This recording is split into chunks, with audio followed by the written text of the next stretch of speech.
Bismillahirrahmanirrahim. Jumpa lagi dengan saya Caryasi Rukmaya. Kali ini saya akan menepati janji saya untuk membacakan Peraturan Presiden Nomor 63 Tahun 2019 tentang penggunaan bahasa Indonesia. Seperti biasa, video ini saya dedikasikan untuk seluruh emak-emak yang setia mengikuti media sosial saya, terutama WhatsApp, pada dua program utama. Yang pertama itu adalah 60 detik membaca status positif, dan yang kedua program bijak bermedia sosial, hanya dengan dua pilihan, yaitu mengunggah status bermanfaat atau status yang menghibur. Tak lupa, video ini juga saya persembahkan untuk Anda semua pecinta baca dan gemar belajar yang bersedia menonton video saya sampai selesai. Mari kita mulai. Presiden Republik Indonesia, Peraturan Presiden Republik Indonesia Nomor 63 Tahun 2019 tentang penggunaan bahasa Indonesia. Dengan rahmat Tuhan Yang Maha Esa, Presiden Republik Indonesia menimbang A. Bahwa Peraturan Presiden Nomor 16 Tahun 2010 tentang penggunaan bahasa Indonesia dalam pidato resmi Presiden dan atau Wakil Presiden serta pejabat negara lainnya hanya mengatur mengenai penggunaan bahasa Indonesia dalam pidato resmi Presiden dan atau Wakil Presiden serta pejabat negara lainnya, dan belum mengatur penggunaan bahasa Indonesia yang lain sebagaimana diamanatkan dalam Pasal 40 Undang-Undang Nomor 24 Tahun 2009 tentang bendera, bahasa, dan lambang negara serta lagu kebangsaan. Untuk pasal 40 Undang-Undang Nomor 24 Tahun 2009-nya itu yang kemarin saya bacakan pada video sebelumnya ya Mak ya. Untuk yang belum menonton boleh menontonnya. B. Bahwa berdasarkan pertimbangan sebagaimana dimaksud dalam huruf A dan untuk melaksanakan ketentuan pasal 40 Undang-Undang Nomor 24 Tahun 2009 tentang bendera, bahasa, dan lambang negara serta lagu kebangsaan, perlu menetapkan peraturan presiden tentang penggunaan bahasa Indonesia. Ini yang melatar belakangi lahirnya Perpres nomor 63 tahun 2019 ini ya Mak ya. Mengingat 1. Pasal 4 ayat 1 Undang-Undang Dasar Negara Republik Indonesia tahun 1945. Untuk pasal 4 ayat 1 Undang-Undang Dasar Negara Republik Indonesia tahun 1945, emak-emak pasti punya, karena apalagi untuk yang putra-putrinya sudah di kelas atas, kelas 4, 5, dan 6, pasti sudah punya buku saku kecil yang berisi Undang-Undang Dasar 1945 ya. Pasal 4 ayat 1 Undang-Undang Dasar Negara Republik Indonesia tahun 1945 ini berisi tentang Presiden dan Wakil Presiden dalam menjalankan pemerintahannya. 2. Undang-Undang Nomor 24 Tahun 2009 tentang bendera, bahasa, dan lambang negara serta lagu kebangsaan Lembaran Negara Republik Indonesia tahun 2009 Nomor 109 tambahan Lembaran Negara Republik Indonesia nomor 5035. Ini saya lewat ya. Memutuskan, menetapkan Peraturan Presiden tentang penggunaan bahasa Indonesia Bab 1 Ketentuan Umum Pasal 1. Dalam Peraturan Presiden ini yang dimaksud dengan 1.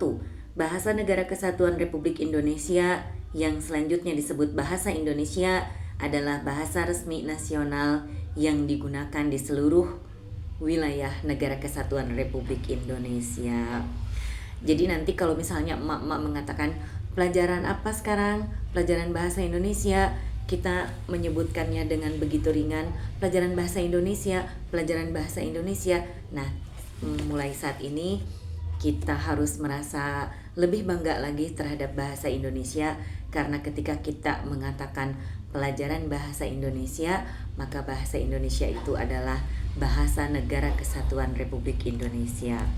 Bukan sekedar mata pelajaran yang dipelajari oleh putra-putri kita, melainkan bahasa Negara Kesatuan Republik Indonesia yang menurut saya itu keren. 2. Bahasa daerah adalah bahasa yang digunakan secara turun-temurun oleh warga negara Indonesia di daerah-daerah di wilayah Negara Kesatuan Republik Indonesia. Ini sudah jelas ya. Jadi penggunanya adalah warga negara Indonesia, wilayahnya berada di Indonesia dan digunakannya secara turun-temurun. 3. Bahasa asing adalah bahasa selain bahasa Indonesia dan bahasa daerah. 4. Pemerintah pusat adalah Presiden Republik Indonesia yang memegang kekuasaan pemerintahan negara Republik Indonesia yang dibantu oleh Wakil Presiden dan Menteri sebagaimana dimaksud dalam Undang-Undang Dasar Negara Republik Indonesia tahun 1945. 5. Pemerintah daerah adalah kepala daerah sebagai unsur penyelenggara pemerintahan daerah yang memimpin pelaksanaan urusan pemerintahan yang menjadi kewenangan daerah otonom. 6. Menteri adalah menteri yang menyelenggarakan urusan pemerintahan di bidang pendidikan. Bab 2. Ketentuan penggunaan bahasa Indonesia. Bagian ke-1 umum. Pasal 2 ayat 1. Untuk ke bawahnya jika saya tidak membacakan ayat lagi berarti itu ayat 1. Jadi saya langsung 2, 3, 4, 5 begitu ya Mak ya. Penggunaan bahasa Indonesia harus memenuhi kriteria bahasa yang baik dan benar. Kalau bahasa Indonesia yang baik itu biasanya sesuai dengan konteks keadaan pada saat digunakan seperti itu ya. Kemudian disesuaikan juga dengan lingkungannya, dengan pemirsanya, siapa yang menuturkannya, siapa yang menyimaknya, itu sesuai dengan konteksnya. Kemudian dalam bidang apa kita menggunakan bahasa Indonesia. Artinya kalau misalnya kita berada di lingkungan pendidikan, berarti kita bernuansa pendidikan begitu ya. Kemudian kalau berbicara dengan orang tua yang pendidikannya rata-rata hanya lulusan SD SMP, tentu kita tidak menggunakan bahasa Indonesia yang rumit seperti untuk anak-anak pelajar SMA atau untuk mahasiswa kuliahan begitu ya, atau untuk orang-orang yang memang lulusan sarjana begitu ya. Jadi dalam bahasanya pun kita harus memilih bahasa yang mudah difahami oleh penyimaknya, oleh pemirsanya begitu ya. Kemudian untuk bahasa Indonesia yang benar itu adalah bahasa Indonesia yang sesuai dengan kaidah tata bahasa baku bahasa Indonesia, kemudian kaidah sintaksisnya, dan kaidah-kaidah lainnya yang mengatur penggunaan bahasa Indonesia baik secara tulis maupun bahasa lisan. 2. Bahasa Indonesia yang baik sebagaimana dimaksud pada ayat 1 merupakan bahasa Indonesia yang digunakan sesuai dengan konteks berbahasa. Ada di sini ternyata. Dan selaras dengan nilai sosial masyarakat. Nah, itu ya ternyata. Di sini ada juga penjelasan tentang maksud dari bahasa Indonesia yang baik itu apa. Di sini jelaskan bahwa bahasa Indonesia yang baik adalah selain sesuai dengan konteks berbahasanya, juga selaras dengan nilai-nilai masyarakat. Sehingga kalau untuk masyarakat Sunda biasanya menyebutkan si fulan, si fulana, jika di depannya ada si itu seringkali juga dijadikan candaan. Kita kan bukan orang Medan begitu ya, orang Indonesia, orang Sunda. Si itu kurang bagus kalau untuk budaya orang Sunda. Jadi harus selaras dengan nilai sosial masyarakat. Jadi tidak bertentangan antara kesantunan di dalam bahasa Indonesia dengan nilai-nilai masyarakat Sunda yang menggunakannya. 3. Bahasa Indonesia yang benar sebagaimana dimaksud pada ayat 1 merupakan bahasa Indonesia yang digunakan sesuai dengan kaidah bahasa Indonesia. Ternyata di sininya juga sudah ada.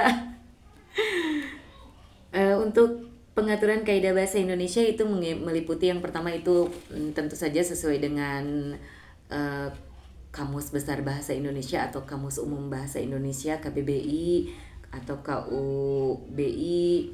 Kemudian ada juga TB3I ya, Tata Bahasa Baku Bahasa Indonesia. Kemudian ada PUEBI, Panduan Umum Ejaan Bahasa Indonesia. Kalau dulu kita mengenalnya EYD ya, kalau untuk emak-emak yang seusia dengan saya mungkin ya, pernah mengalami EYD. Berikutnya 4. Kaidah bahasa Indonesia sebagaimana dimaksud pada ayat 3 meliputi kaidah tata bahasa, kaidah ejaan, dan pembentukan istilah. Nah, ini meliputi kaidah tata bahasa itu dimulai dari fonologinya, morfologinya, kemudian sintaksisnya, bahkan sampai ke ranah makna itu biasanya bidang kajian semantiknya ya. Kemudian juga ada linguistik, ada sosiolinguistik dan lain-lain sebagainya begitu yang mengatur tentang tata bahasa.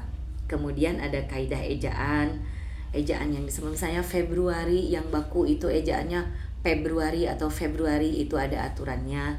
November itu November atau November, ada panduannya. Kemudian paham atau faham itu ada panduannya. Itu meliputi ejaan. Tanggung jawab itu dispasi atau tidak, kemudian mempertanggungjawabkan dispasi atau tidak, itu ada kaidah-kaidah panduannya. Kemudian kaidah pembentukan istilah. Nah, ini pembentukan istilah untuk yang kemarin itu saya juga pernah meliput, pernah menyampaikan bahwa untuk istilah misalnya expo itu tidak ada di dalam Kamus Bahasa Indonesia. Kemudian, nah selain kata expo juga ada kata review. Kata review itu sekarang sangat hits di bidang literasi di negara kita. Kita sekarang dari sekolah dasar itu memang sedang begitu giat-giatnya untuk berliterasi. Sebetulnya itu dari tahun 2015 juga giat literasi untuk di lingkungan khususnya sekolah saya itu seharusnya memang sudah menggeliat begitu ya. Tapi memang baru sekarang membumi gitu ya. Jadi literasi di mana-mana. Kemudian kita banyak berseliweran di media sosial juga dengan caption review, dengan keterangan review. Review itu berasal dari kata view-nya dari bahasa Inggris. Re-nya itu biasanya pengulangan. Kalau misalnya kita ada reuni berarti pertemuan kembali begitu ya. Kemudian jadi kalau review itu peninjauan kembali begitu. Tapi di dalam Kamus Bahasa Indonesia untuk kata review itu belum masuk. Jadi kalau saya pribadi meskipun sempat menjadi pembimbing literasi dan memang dari sana diwajibkan menggunakan istilah review, jadi review 1, review 2, saya lebih senang memperkenalkan kepada anak-anak itu dengan istilah sinopsis atau ulasan buku begitu ya. Tapi biasanya kalau terlalu sering digunakan juga lama-kelamaan biasanya bisa masuk juga ke dalam KBBI untuk edisi revisi berikutnya, atau mungkin sekarang sudah masuk juga ke KBBI edisi setelah edisi 5 begitu ya, karena saya belum punya KBBI yang baru. Berikutnya 5. Ketentuan mengenai bahasa Indonesia sebagaimana dimaksud pada ayat 4 diatur dalam peraturan menteri. Nah, untuk peraturan menteri yang dimaksud ini adalah Permendikbud atau Peraturan Menteri Pendidikan dan Kebudayaan nomor 42 tahun 2018. Jadi untuk Permendikbudnya itu setahun lebih tua dari peraturan presiden yang ini ya Mak ya. Jadi pada Permendikbud nomor 42 tahun 2018 itu mengatur tentang kebijakan kebahasaan dan kesusastraan, kemudian pengembangan dan pemerkayaan bahasa, kemudian juga penelitian sastra, kemudian pembinaan bahasa, kemudian yang tidak kalah penting di Permendikbud nomor 42 tahun 2018 itu ada kawasan tertib berbahasa. Jadi kalau kita sekarang biasanya lebih mengenal kawasan anti asap rokok begitu ya, bebas asap rokok, sebetulnya ada juga kawasan tertib berbahasa begitu ya. Seperti apa kawasan tertib berbahasa? Kita bahas pada video selanjutnya, insya Allah. Bagian kedua, peraturan perundang-undangan pasal 3. 1. Bahasa Indonesia wajib digunakan dalam peraturan perundang-undangan. 2. Penggunaan bahasa Indonesia dalam peraturan perundang-undangan sebagaimana dimaksud pada ayat 1 mencakup A. Pembentukan kata, B. Penyusunan kalimat, C. Teknik penulisan, dan D. Pengejaan. Pembentukan kata itu kita memang harus apik menggunakan kata di dalam bahasa Indonesia ya. Pembentukan kata itu baik secara fonologi maupun morfologi kita betul-betul harus apik. Misalnya untuk penggunaan kata berimbuhan yang menyebabkan bunyi nasal itu harus sangat apik. Misalnya pada pelajaran pendidikan agama Islam ada kata mensucikan, yang betul mensucikan atau menyucikan. Nah, untuk kata menyucikan, jika menyucikan itu kata dasarnya suci. Jika mensucikan itu tidak ada. Yang ada adalah mencucikan.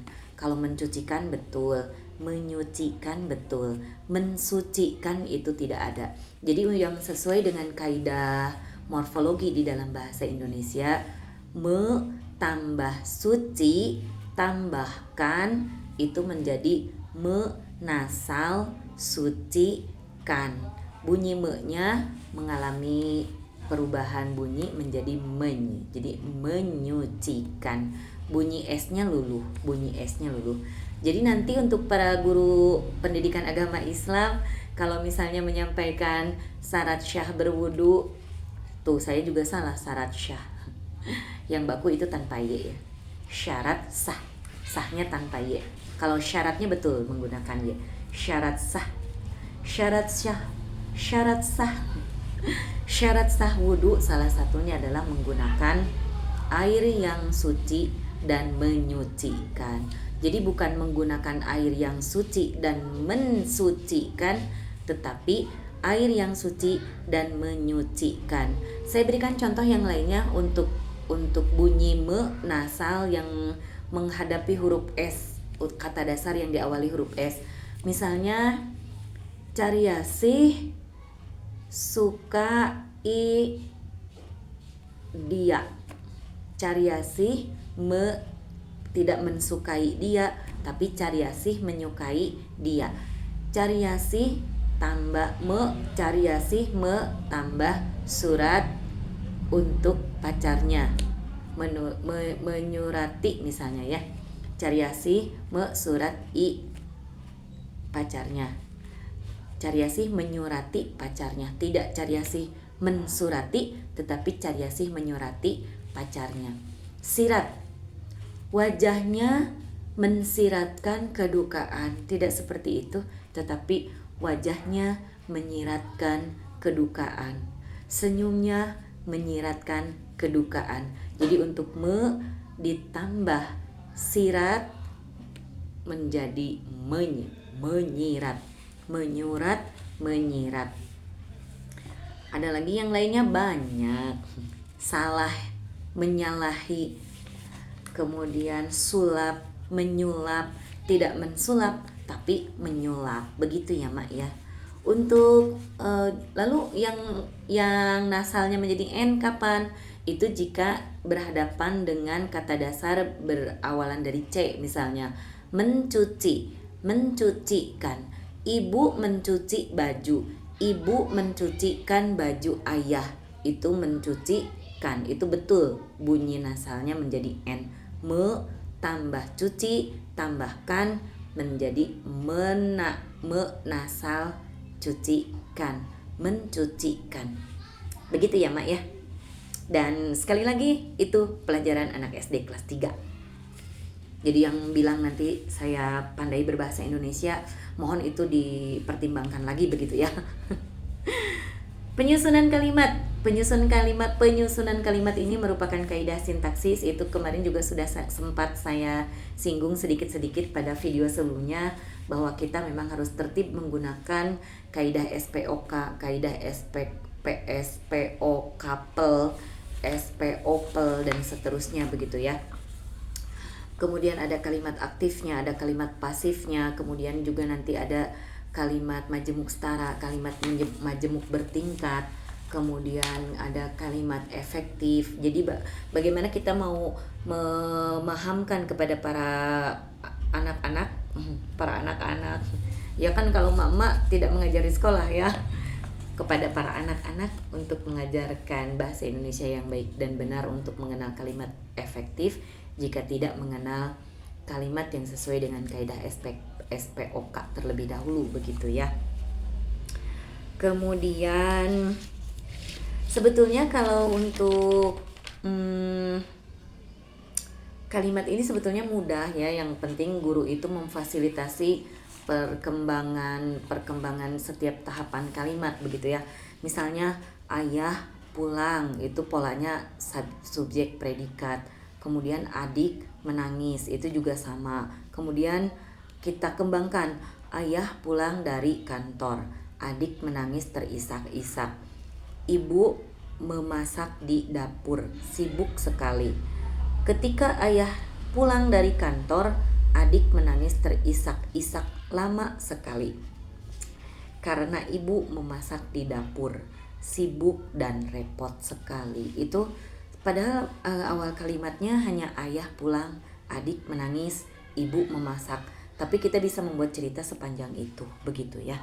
Jadi dari SP berkembang menjadi SPK, berkembang lagi menjadi SPO, berkembang lagi menjadi SPOK, dan seterusnya, begitu ya. Itu pada pengembangan kalimat.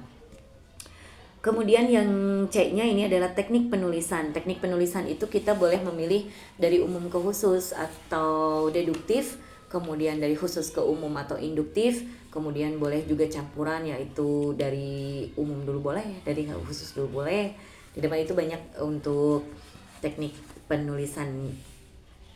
Kemudian yang D itu pengejaan. Pengejaan itu sudah jelas ya. Kalau saya bahas terlalu detail nanti videonya juga durasinya terlalu lama, begitu ya. Sebetulnya kalau belajar bahasa Indonesia itu sangat mengasyikkan, begitu ya. Walaupun kalau menurut saya pribadi itu lebih sulit dari belajar matematika. Kalau untuk anak-anak, untuk usia anak 7 sampai 9 itu lebih sulit bahasa Indonesia untuk belajar. Kemudian untuk usia 10 sampai 12 pengembangannya juga lebih sulit.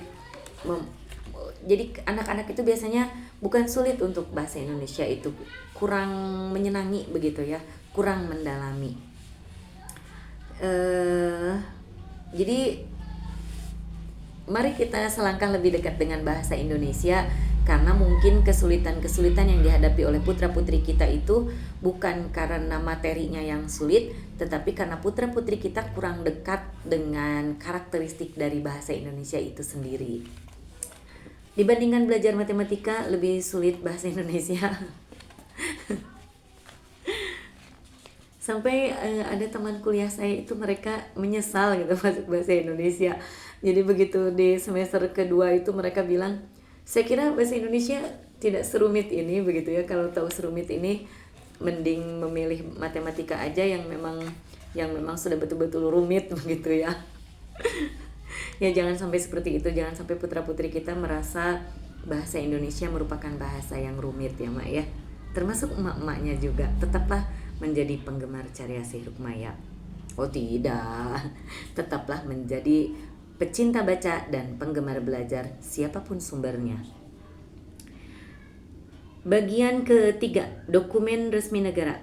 Oh ini tadi sampai D pengejaan. Kemudian ayat ketiganya, bahasa Indonesia dalam peraturan perundang-undangan sebagaimana dimaksud pada ayat 1 dan 2 mempunyai corak tersendiri yang bercirikan kejernihan atau kejelasan pengertian, kelugasan, kebakuan, keserasian, dan ketaat asasan sesuai dengan kebutuhan hukum baik dalam perumusan maupun cara penulisan. Ini luar biasa keren. Jadi mempunyai corak tersendiri, bercirikan kejernihan atau kejelasan pengertian, kelugasan, kebakuan, keserasian, dan ketaat asasan sesuai dengan kebutuhan hukum baik dalam perumusan maupun cara penulisan. Jadi kalau emak-emak membuat merek dagang ayam goreng itu lebih keren dibandingkan fried chicken ya Maya, karena bahasa Indonesia itu mencerminkan kejernihan atau kejelasan pengertian, kelugasan, kebakuan, keserasian, ketaat asasan. Nah, Untuk ketaat-asasan ini, menurut saya ini yang memerlukan konsentrasi dari kita semua sebagai warga negara Indonesia, bukan hanya saya sebagai guru SD atau lulusan kuliah bahasa Indonesia, tetapi kita semua yang punya KTP dengan kewarganegaraan warga negara Indonesia, begitu ya. Jadi krisis berbahasa di lingkungan kita itu karena memang tidak taat asas, lebih senang terbawa arus, lebih senang terpengaruhi oleh pengaruh-pengaruh media sosial, oleh serangan-serangan bahasa dari luar, begitu ya, bahasa-bahasa gaul, bahasa-bahasa populer, kemudian bahasa-bahasa yang disingkat secara tidak wajar, bahasa-bahasa yang tidak umum untuk diucapkan, bahasa-bahasa yang tidak sesuai dengan usia anak-anak, dan banyak lagi tantangan-tantangan kita, hambatan-hambatan dalam mencintai berbahasa Indonesia dalam kehidupan sehari-hari. 4. Satu lagi, maupun cara penulisan ini, makanya saya sangat intensif menyosialisasikan kepada emak-emak semuanya di dalam membuat status yang bermanfaat atau status yang menghibur itu untuk menggunakan kalimat yang tanpa singkatan tak wajar dan tanpa kata ulang yang dipangkat 2. Paling tidak itu. Jadi saya tidak muluk-muluk sampai emak-emak harus paham sintaksisnya, harus paham morfologinya seperti saya dan seterusnya, begitu ya. Saya cukup dengan itu, asalkan emak-emak tidak menggunakan singkatan-singkatan yang tak wajar, kemudian tidak menggunakan pangkat 2 untuk kata ulang, itu menurut saya sudah pencapaian yang luar biasa. Karena secara alamiah nanti pelajaran berbahasa itu akan berkembang dengan sendirinya sesuai dengan pengalaman emak-emak, karena seringnya membaca status orang lain, seringnya belajar menulis di status sendiri, itu akan terlatih, begitu ya Mak ya. Jadi tetaplah berkarya dengan karya yang bermanfaat atau menghibur. 4. Tata cara penggunaan bahasa Indonesia dalam peraturan perundang-undangan sebagaimana dimaksud pada ayat 3 sesuai dengan ketentuan perundang-undangan. Sekarang langsung ke bagian 3, dokumen resmi negara. 1. Bahasa Indonesia wajib digunakan dalam dokumen resmi negara. Itu termasuk akta kelahiran kita, kemudian kartu keluarga ya, dan identitas-identitas lainnya baik untuk diri sendiri maupun keluarga. 2. Dokumen resmi negara sebagaimana dimaksud pada ayat 1 paling sedikit meliputi surat keputusan, surat berharga, ijazah, surat keterangan, surat identitas diri, akta jual beli, surat perjanjian, dan putusan pengadilan. Ada di sininya juga, Mak. Termasuk identitas diri itu tadi ya, akta kelahiran, KTP, kartu keluarga, dan lain-lainnya. 3. Surat perjanjian sebagaimana dimaksud pada ayat 2 bukan merupakan perjanjian internasional. Tentu saja karena perjanjian internasional biasanya menggunakan bahasa internasional, yaitu bahasa Inggris. 4. Dokumen resmi negara sebagaimana dimaksud pada ayat 2 yang berlaku secara internasional dapat disertai bahasa asing sesuai dengan ketentuan peraturan perundang-undangan. 5. Bahasa asing sebagaimana dimaksud pada ayat 4 digunakan tanpa mengurangi keautentikan dokumen resmi negara.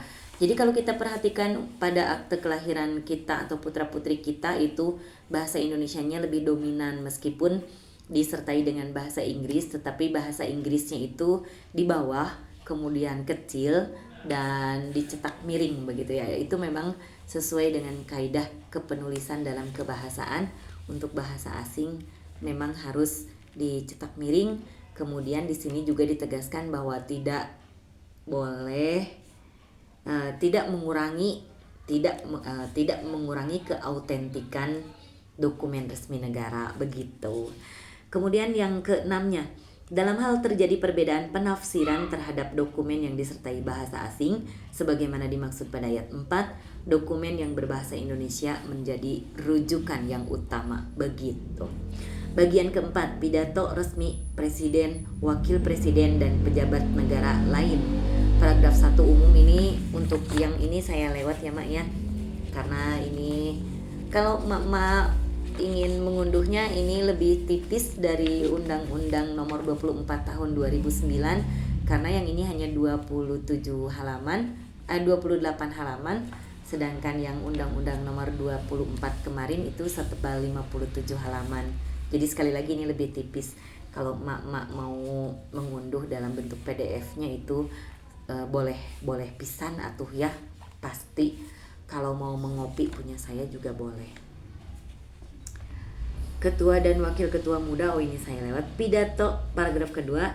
Pidato resmi di dalam negeri, pasal 7. Penyampaian pidato resmi Presiden atau Wakil Presiden sebagaimana dimaksud dalam pasal 5 pada forum nasional dan forum internasional yang diselenggarakan di dalam negeri dilakukan dengan menggunakan bahasa Indonesia. Presiden saja diatur oleh dirinya sendiri untuk menggunakan bahasa Indonesia di dalam pidatonya. Masa kita emak-emak yang tidak punya kekuasaan apa-apa tidak mengatur diri sendiri? Paling tidak kita maulah diatur sama presiden ya. Kata presiden gunakan bahasa Indonesia yang baik dan benar, ya sudah kita gunakan bahasa Indonesia yang baik dan benar. Pasal 8. Forum internasional sebagaimana dimaksud dalam pasal 7 merupakan forum yang diselenggarakan oleh A. Pemerintah Negara Kesatuan Republik Indonesia atau B. Pemerintah Negara Kesatuan Republik Indonesia bekerja sama dengan pemerintah negara lain, perserikatan bangsa-bangsa, atau organisasi internasional lainnya. Pasal 9. Pemerintah Negara Kesatuan Republik Indonesia memberikan perlakuan yang sama dalam penggunaan bahasa Indonesia terhadap kepala negara atau kepala pemerintahan, wakil kepala negara atau wakil kepala pemerintahan, sekretaris jenderal Perserikatan Bangsa-Bangsa, dan atau pimpinan tertinggi organisasi internasional yang melakukan kunjungan resmi ke Indonesia berdasarkan asas kedaulatan negara, asas resiprositas, dan kebiasaan internasional. Luar biasa kan, Ma? Ini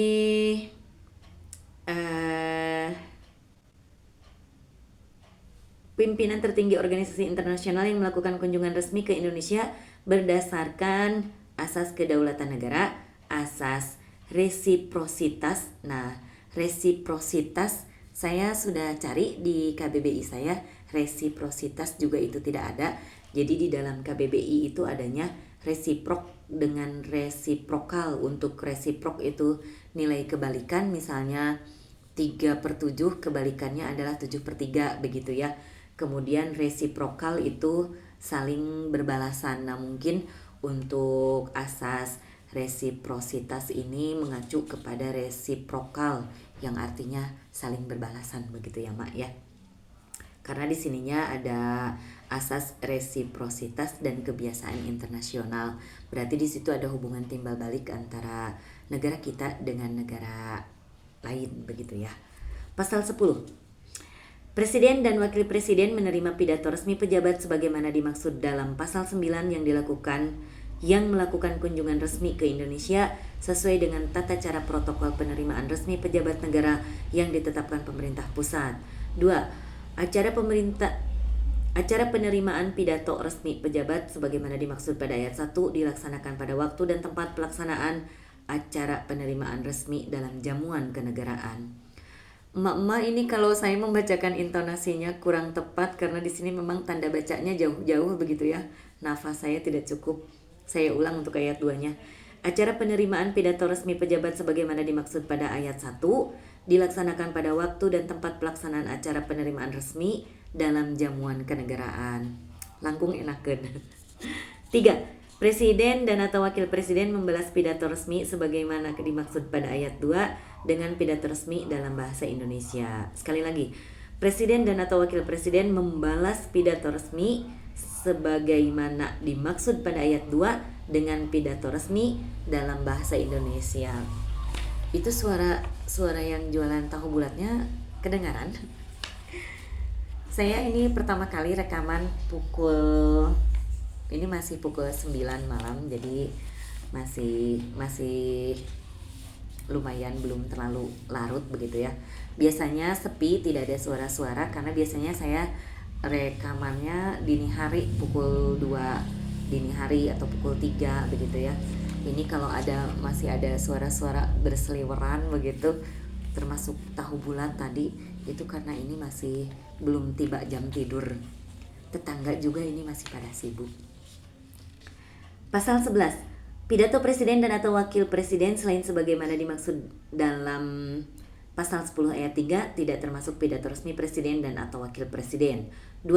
Pidato presiden dan atau wakil presiden yang tidak termasuk sebagai pidato resmi presiden dan atau wakil presiden sebagaimana dimaksud pada ayat 1 meliputi pidato presiden dan atau wakil presiden dalam kegiatan pendampingan kepala negara atau kepala pemerintahan, wakil kepala negara atau wakil kepala pemerintahan, dan atau sekretaris jenderal Perserikatan Bangsa-Bangsa atau pimpinan tertinggi organisasi internasional pada forum ilmiah, sosial, budaya, ekonomi, forum lain sejenis yang diselenggarakan lembaga akademi, lembaga ilmu pengetahuan dan teknologi, lembaga ilmu pengetahuan dan teknologi, lembaga swadaya masyarakat, serta kelompok perseorangan yang termasuk dalam kategori masyarakat sipil. Dan berikutnya tukang sate itu yang lewat. Nah, untuk sate itu kata bakunya satai. Jadi kalau untuk bahasa Indonesia yang baik dan benar itu tidak menggunakan bunyi e, tidak menggunakan vokal e, tapi menggunakan diftong ai. Jadi mak-mak nanti kalau membuat merek dagang tidak sate Cikuya tapi satai Cikuya. Meskipun kedengarannya kurang edun suredun, kemudian kurang enak, kemudian kurang menggiurkan, tapi untuk membudayakan bahasa Indonesia yang baik dan benar, saya rasa itu patut dicoba. Mari kita berjualan sate ayam Cikuya Lebak. Mantap. Pasal 12-nya saya lewat, kemudian pasal 13-nya lewat, ini yang tentang pidato-pidato presiden saya lewat. Pasal 14-nya juga sayang durasi, karena video yang terlalu panjang mak-mak nanti bosan menontonnya. Kemudian pasal 15-nya juga saya lewat. Paragraf ketiganya tentang pidato resmi di luar negeri, yaitu pasal 16. Ini juga saya lewat. Kalau mak-mak tertarik silakan belajar sendiri. Pasal 17-nya saya lewat juga. Ini tentang pidato resmi termasuk di Perserikatan Bangsa-Bangsa, organisasi internasional dan seterusnya. Pasal 19-nya saya lewat juga. Ini masih tentang pidato presiden ya. Pasal 20-nya saya lewat. Pasal 21-nya juga saya lewat. Pasal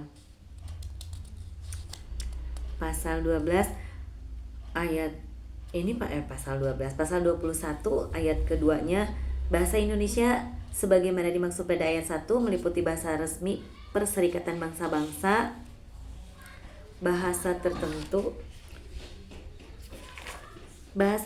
sebagaimana dimaksud pada ayat 1 meliputi bahasa resmi Perserikatan Bangsa-Bangsa yang terdiri atas bahasa Inggris. Oh, ini saya lewat.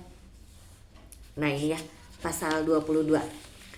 Pasal 22 ketentuan mengenai pidato resmi presiden dan atau wakil presiden sebagaimana dimaksud dalam pasal 16. Tadi pasal 16-nya yang saya lewat ya. Sampai dengan pasal 21 berlaku secara mutatis mutandis. Saya ulang ya Maya. Dengan pasal 21 berlaku secara mutatis mutandis. Bilih pada diapalkeun.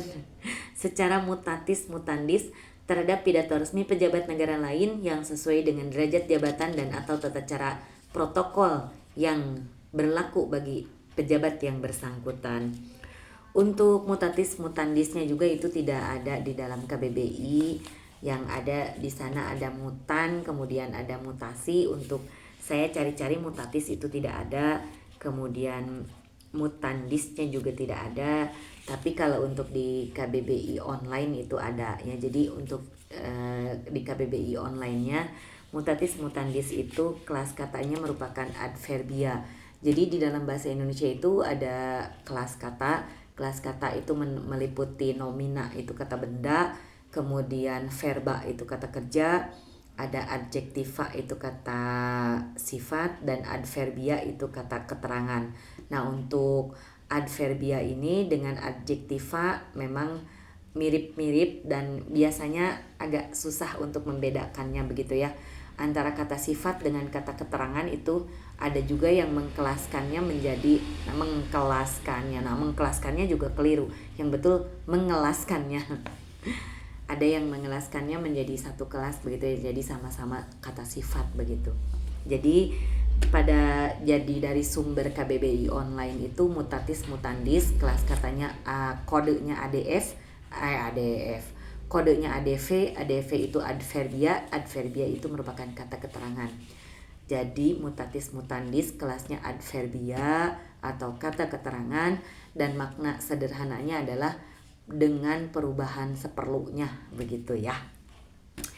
Perubahan-perubahan yang diperlukan atau penyesuaian seperlunya itu tentang mutatis mutandis. Kalau saya ada keliru-keliru sedikit, Mama berselancar saja lagi di Google ya, selagi kuotanya cukup. Berikutnya, pasal 23 ini bagian kelima ya. Bagian kelima, bahasa pengantar dalam pendidikan nasional. Ini yang menjadi konsentrasi bagi saya. Ini yang selalu saya fokuskan, baik untuk peserta didik saya, untuk diri saya sendiri, dan untuk emak-emak semua para pecinta baca dan penggemar belajar. Pasal 23, 1. Bahasa Indonesia wajib digunakan sebagai bahasa pengantar dalam pendidikan nasional. Jadi nanti kalau emak-emak komplain kepada para guru yang tidak menggunakan bahasa Indonesia yang baik dan benar, saya rasa para guru harus bukan mengelus dada, tapi berlapang dada. Karena tidak semua emak-emak itu tidak melek begitu ya, tidak melek ilmu pengetahuan. Banyak juga emak-emak yang selain mereka berpendidikan, mereka juga terpelajar begitu ya. Karena ada juga yang lulus pendidikan formal tapi tidak begitu terpelajar, mungkin tidak begitu peduli ya dengan hal-hal seperti itu. 2. Bahasa Indonesia sebagai bahasa pengantar pendidikan nasional sebagaimana dimaksud pada ayat 1 digunakan dalam seluruh jenjang pendidikan. Sekali lagi, dalam seluruh jenjang pendidikan. Catat. Catat. 3. Selain bahasa Indonesia sebagaimana dimaksud pada ayat 1, bahasa daerah dapat digunakan sebagai bahasa pengantar di sekolah dasar, madrasah ibtidaiyah, atau bentuk lain yang sederajat pada tahun pertama dan tahun kedua untuk mendukung pembelajaran. Jadi untuk saya masih fase A, kelas 1 itu boleh menggunakan bahasa daerah sebagai pengantar. Tetapi seperti yang sudah saya sampaikan pada video sebelumnya, bahwa untuk kelas ajar saya itu lebih sering bahasa Indonesia saya gunakan sebagai bahasa pengantar untuk saya mengajarkan bahasa Sunda. Karena di lingkungan kami saat ini, emak-emak itu kurang percaya diri mengajarkan bahasa Indonesia, mengajarkan bahasa Sunda dalam kehidupan sehari-hari. Jadi belum begitu dekat dengan undak-usuk bahasanya, kemudian dengan penggunaan bahasanya begitu ya. Jadi masih takut keliru begitu ya. Jadi saya kalau mengajar pelajaran bahasa Sunda justru menggunakan bahasa Indonesia. Anak-anak, ayeuna buka bukuna kaca 5. Jadi kalau misalnya kaca 5, anak-anak nanti melihat jendela. Jadi saya harus menggunakan bahasa Indonesia terlebih dahulu. Anak-anak ibu sekalian, silahkan dibuka buku paketnya halaman 5. Nah, sudah dibuka halaman 5, baru saya terjemahkan ke dalam bahasa Sunda. Nah, anak-anak, ayeuna buka bukuna kaca 5. Nah, setelah itu saya jelaskan, anak-anak, halaman di dalam bahasa Indonesia, bahasa Sundanya kaca. Ribet kan?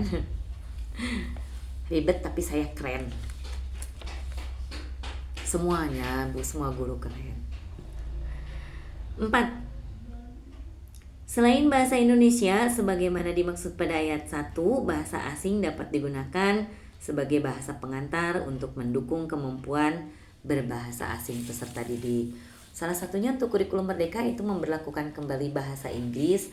Jadi untuk bahasa Inggris yang komunikatif, bolehlah kita menggunakan selamat pagi anak-anak, good morning kesananya, untuk meningkatkan kompetensi kemampuan B3 begitu ya. Kalau B1-nya bahasa ibu, B2-nya bahasa Indonesia, B3-nya bolehlah bahasa Inggris.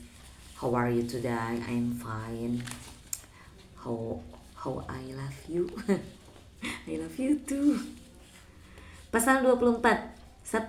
Bahasa Indonesia dapat digunakan sebagai bahasa pengantar pada lembaga pendidikan asing atau satuan pendidikan khusus yang mendidik warga negara asing di wilayah negara kesatuan Republik Indonesia. Jadi kalau ada lembaga pendidikan yang pemiliknya itu orang asing, misalnya orang Inggris, orang Amerika, tapi berada di lingkungan Indonesia, di wilayah NKRI, meskipun mendidiknya itu masih mendidik warga negara mereka, warga negara Amerika juga, warga negara asing juga, mereka menggunakan bahasa pengantarnya bahasa Indonesia. Disinilah peran BIPA yang pernah saya ceritakan pada video sebelumnya ya. Bahasa Indonesia bagi penutur asing. 2. Bahasa Indonesia wajib digunakan sebagai bahasa pengantar pada mata pelajaran bahasa Indonesia, pendidikan agama, dan mata pelajaran terkait dengan pendidikan kewarganegaraan pada lembaga pendidikan asing atau satuan pendidikan khusus. Begitu. Jadi pemerintah kita itu sudah sedemikian berfokus untuk memelihara bahasa Indonesia yang baik dengan benar itu, bertanggung jawab ini begitu ya. Jadi kalau kita tidak berkomitmen untuk menjalankan peraturan pemerintah ini, menurut saya agak sayang begitu ya. Bagian ke-6, pelayanan administrasi publik di instansi pemerintahan. Pasal 25 ayat 1. Bahasa Indonesia wajib digunakan dalam pelayanan administrasi publik di instansi pemerintahan. 2. Bahasa Indonesia dalam pelayanan administrasi publik di instansi pemerintahan sebagaimana dimaksud pada ayat 1 paling sedikit digunakan dalam A. Komunikasi antara penyelenggara dan penerima layanan publik, B. Standar pelayanan publik, C. Maklumat pelayanan, dan D. Sistem informasi layanan. Kalau sistem informasi layanan itu baik tulis, lisan, atau elektronik dan media sosial via internet, semuanya berarti itu sudah tercakup ya Mak ya. Ini ada pengalaman yang menarik, itu saya ketika mengantre pembuatan SKCK di Polres Bandung begitu ya.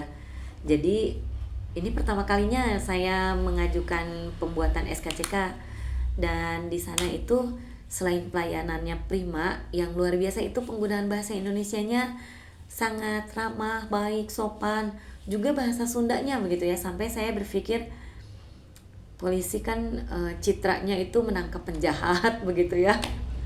Tapi bahasa Indonesia dan bahasa Sunda mereka itu begitu santun, luar biasa. Sehingga kalau di lingkungan kita, lingkungan kehidupan yang biasa, apalagi saya di lingkungan guru begitu ya, di lingkungan pendidik yang notabene kita mendidik manusia menjadi manusia lagi, memanusiakan manusia,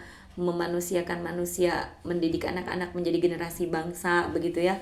Masa iya sih bahasa Indonesianya berantakan, masa iya sih bahasa Sundanya tidak santun begitu ya. Dan itu menurut saya berkesan sekali. Sampai di sini kan komunikasi antara penyelenggara dan penerima layanan publik itu dari mereka kepada saya yang mengantre itu luar biasa sopan santun. Kemudian yang standar pelayanan publik, kemudian maklumat pelayanan dan sistem informasi layanan. Kemudian antara penyelenggara dengan penyelenggaranya juga, jadi di sana itu kan berderet begitu ya, setiap petugasnya itu mejanya berjejer begitu ya, dan setiap personalnya itu ketika berbisik dari satu ke yang lainnya atau mengobrol yang lainnya itu luar biasa sopan. Bahasa Sundanya pun tidak ada bahasa Sunda yang loma, misalnya urang hayang ngarokoh lah, atau urang lapar, atau urang hayang ngopi lah, itu tidak ada, tidak terdengar sama saya ya. Jadi di sana itu abdi hoyong keluar heula, abdi asa lapar begitu. Itu luar biasa. Padahal itu polisi, lingkungan kepolisian begitu ya, yang harusnya sangar-sangar, galak-galak, tapi santun-santun. Malulah kita para guru ya. 3. Dalam hal diperlukan untuk mempermudah pemahaman masyarakat penerima layanan publik, pelayanan administrasi publik di instansi pemerintahan dapat menggunakan bahasa daerah. Boleh diterjemah.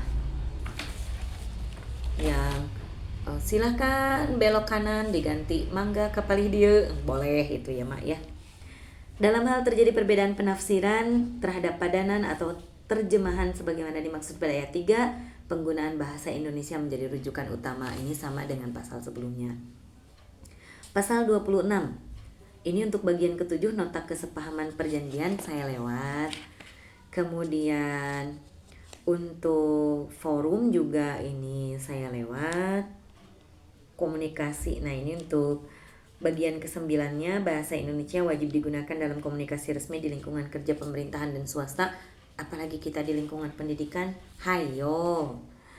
Kemudian yang ini saya lewat. Pasal 29, komunikasi resmi, itu saya lewat. Untuk format-format laporan juga saya lewat. Untuk karya ilmiah, ini mau buat para guru saja ya.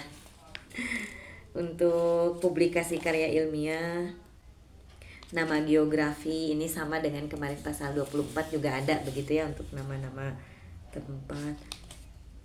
Kemudian penamaan geografi, termasuk penamaan rumah Calistung, itu saya lebih memilih Calistung ya dibandingkan nama-nama kerennya. Pada nama bangunan, gedung, apartemen, tempat usaha, kemudian nah ini aja. Ini yang cocok untuk emak-emak. Pasal 35 ayat 1, bahasa Indonesia wajib digunakan pada nama merek dagang yang berupa kata atau gabungan kata yang dimiliki oleh warga negara Indonesia atau badan hukum Indonesia. Seperti yang saya tadi katakan bahwa ketika kita memberikan merek ayam goreng itu jauh lebih keren dibandingkan fried chicken. Apalagi kalau di depannya menggunakan Kentucky Fried Chicken Cikuya. Oh, itu ada nama tempat yang berganda ya Maya. Karena Kentucky itu bukan jenis ayam gorengnya, melainkan nama kota di Amerika. Jadi kalau misalnya Kentucky Fried Chicken Cikuya, mak-mak itu harus punya lisensi dari Kentucky-nya begitu ya. Jadi sebaiknya itu dihindari pembuatan merek-merek seperti itu. Jadi cukuplah ayam goreng Cikuya keren, baru di bawahnya fried chicken dengan bahasa Inggris yang dicetak miring dan kecil. Penggunaan bahasa Indonesia pada nama merek dagang sebagaimana dimaksud pada ayat 1 dikecualikan untuk merek dagang yang merupakan lisensi asing. Oh, ini ada di sini juga ya. Berikutnya, jadi kalau betul-betul dari Kentucky, emak-emak punya lisensi, boleh itu menggunakan Kentucky Fried Chicken. 3. Dalam hal merek dagang sebagaimana dimaksud pada ayat 1 memiliki nilai sejarah, budaya, adat istiadat, atau keagamaan. Nama merek dagang dapat menggunakan bahasa daerah atau bahasa asing. Bolehlah Pawon Caryasih Rukmaya, boleh. Kemudian Putri Noong Caryasih Rukmaya, boleh. Tapi kalau Putri Noong Caryasih Rukmaya kurang serasi juga ya. Putri Noong Lee Junki. Penggunaan bahasa Indonesia pada merek dagang sebagaimana dimaksud pada ayat 1 dilaksanakan sesuai dengan ketentuan peraturan perundang-undangan. Ini untuk lembaga usaha, ini sama. Kemudian digunakan nama lembaga pendidikan, ini rumah Calistung. Bahasa Indonesia wajib digunakan pada nama organisasi yang didirikan. Bahasa Indonesia wajib digunakan dalam informasi tentang produk, barang atau jasa dalam negeri atau luar negeri yang beredar di Indonesia. Ini sama dengan yang kemarin. Maaf ya Ma, jadi ngebut-ngebut soalnya ini terlalu panjang, terlalu banyak. Kita langsung ke halaman yang terakhir, bab 4 penutup. Ketentuan penutup pada saat peraturan presiden ini mulai berlaku. Peraturan Presiden nomor 16 tahun 2010 tentang penggunaan bahasa Indonesia dalam pidato resmi presiden dan atau wakil presiden serta pejabat negara lainnya dicabut dan dinyatakan tidak berlaku. Kalau dalam bahasa kita, dalam hukum Islam itu dimansuh.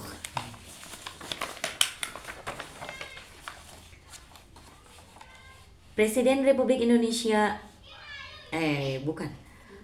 agar setiap orang mengetahuinya, memerintahkan pengundangan peraturan presiden ini dengan penempatan dalam lembaran negara Republik Indonesia. Ditetapkan di Jakarta pada tanggal 30 September 2019, Presiden Republik Indonesia tertanda Joko Widodo diundangkan di Jakarta pada tanggal 30 September 2019. Menteri Hukum dan Hak Asasi Manusia Republik Indonesia tertanda Yasona H. Lauli. Yasona. Saya sampai pakai tasydid bacanya karena ini huruf N-nya memang 2. Yasona. Yasona H. Lauli. Demikianlah Mama sekilas tentang peraturan Presiden nomor 63 tahun 2019 tentang penggunaan bahasa Indonesia. Sekali lagi pembacaan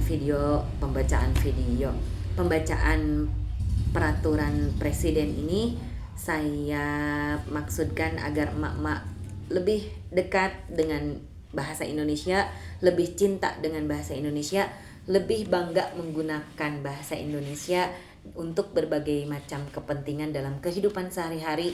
Kita lebih menjunjung tinggi bahasa Indonesia. Begitu ya, Mak ya. Terima kasih atas perhatiannya. Mohon maaf atas durasi yang terlalu panjang, juga mohon maaf atas salah-salah kata yang tidak berkenan di hati emak-emak. Segala kekurangan, kesalahan, dan kekeliruan itu murni dari dalam diri saya, dan silakan diambil untuk sesuatu yang baik dan benar. Insya Allah itu bersumber dari Allah Subhanahu wa Ta'ala. Sampai jumpa pada video-video berikutnya. Salam cinta baca dan gemar belajar. Saya Caria Sirukmaya.